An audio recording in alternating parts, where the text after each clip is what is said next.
En République démocratique du Congo, plus de 67% de la superficie est couverte de forêts denses et claires.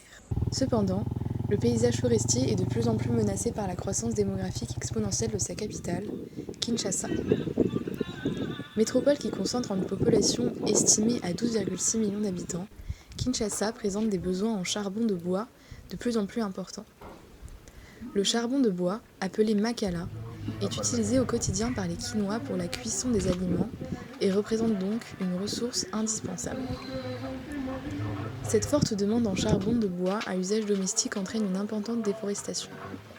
Autour de Kinshasa, les anciennes forêts ont été coupées et c'est maintenant de la savane herbeuse qui s'étend à perte de vue. Sur le plateau Bateke, qui occupe la partie est de Kinshasa, certaines initiatives de reforestation ont été lancées. Ibi Village est un projet situé sur le plateau Bateke, à 140 km de Kinshasa. Ce centre agroforestier qui s'étend sur 9000 hectares fait la promotion de l'agroforesterie, un mode d'exploitation des terres qui associe les cultures vivrières et la forêt. La plantation d'arbres destinés à la production de charbon de bois a pour objectif d'atténuer la pression anthropique sur les forêts primaires en offrant une alternative à la coupe de bois illégale. À Ibi Village, 1600 hectares d'acacias ont été plantés.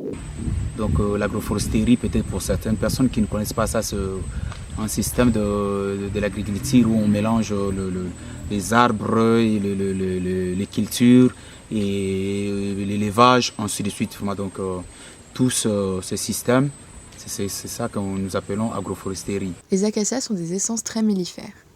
Leur nectar est utilisé par les abeilles pour la production de miel. Apis mellifera adansoni est une sous-espèce d'abeille originaire d'Afrique, que l'on retrouve dans cette région du Congo. Traditionnellement, les colonies sauvages installées dans des souches d'arbres ou dans des termitières sont détruites pour la récolte du miel. Mais il est aussi possible d'élever ces abeilles et de développer une activité apicole rentable et durable. C'est le cas à Ibi Village, où l'apiculture a été intégrée au système agroforestier depuis 2015. Quand je suis arrivé en 2015, il n'y avait pas assez vraiment d'apiculteurs bien formés. Nous avons partagé ensemble la connaissance que j'avais. Aujourd'hui, il y a quand même de vrais apiculteurs à Ibi. Donc, si on peut compter des apiculteurs au niveau du plateau de Bateke, donc à Ibi, il y a quand même de vrais apiculteurs qui ont reçu des formations, des vraies formations, et des formations complètes, je dirais, en apiculture. Alors, pour l'instant, nous avons dans le site, donc Ibi est divisé en plusieurs sites. L'apiculture se fait ici. Et nous avons un autre site à Ibi Centre. Et le troisième site, c'est dans les villages environnants d'Ibi Village. Alors, pour l'instant, on compte plus de 700 quelque chose de riches. Donc nous sommes dans les 700 et quelques de riches. Happy Flower Dev est une association à but non lucratif depuis 2003. Elle a pour vocation de contribuer au développement des zones rurales et périurbaines par le biais de l'apiculture. Constituée principalement d'apiculteurs professionnels bénévoles, elle aide à la mise en place de techniques pérennes et modernes, en collaboration étroite avec les populations pratiquant l'apiculture de cueillette ou l'apiculture traditionnelle.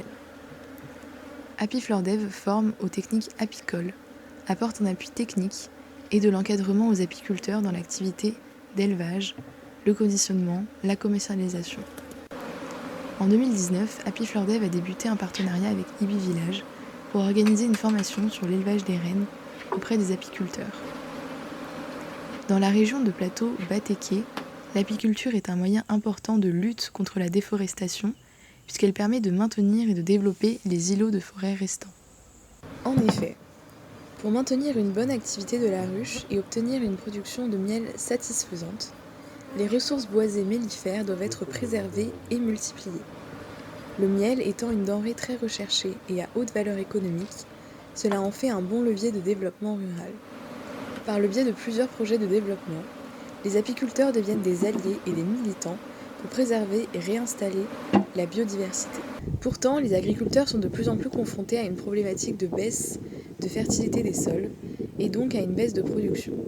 Les sols, très sableux et laissés à nu par la déforestation, sont facilement lessivés par la forte pluie de la saison humide et perdent en éléments minéraux indispensables à la production maraîchère. En 2021, Happy Flower Dev a travaillé avec l'ONG Caritas Développement visant un ensemble de 6 villages sur le plateau des Batékés, en appui à la production et à la commercialisation du miel. L'apiculture d'élevage est peu pratiquée dans la région, par manque de formation et de moyens. Cependant, les populations récoltent le miel sur les colonies sauvages installées dans des troncs d'arbres ou des termitières présentes dans la savane. Le miel représente une denrée précieuse et utilisée à des fins alimentaires et médicinales. Le miel étant recherché sur le marché de Kinshasa, une production d'un miel de qualité peut être un levier de développement économique intéressant pour les populations. Dans les zones déboisées, le reboisement peut se faire par la mise en place de systèmes agroforestiers. D'une part, elle permet de reboiser la savane, et donc d'offrir les bénéfices de la forêt. Ombre, production de bois, augmentation de biodiversité tant végétale qu'animale, stockage de carbone et lutte contre le réchauffement climatique. La présence d'arbres, notamment la famille des légumineuses, permettent de restaurer la fertilité des sols, par leurs racines, leurs feuilles qui se décomposent, et leur branchage qui atténue l'évaporation de l'eau.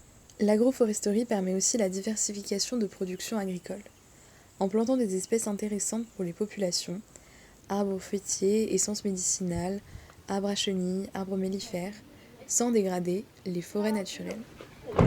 Parmi les essences mellifères identifiées, on trouve aussi de nombreuses espèces fruitières plantées par les villageois pour la satisfaction des besoins alimentaires.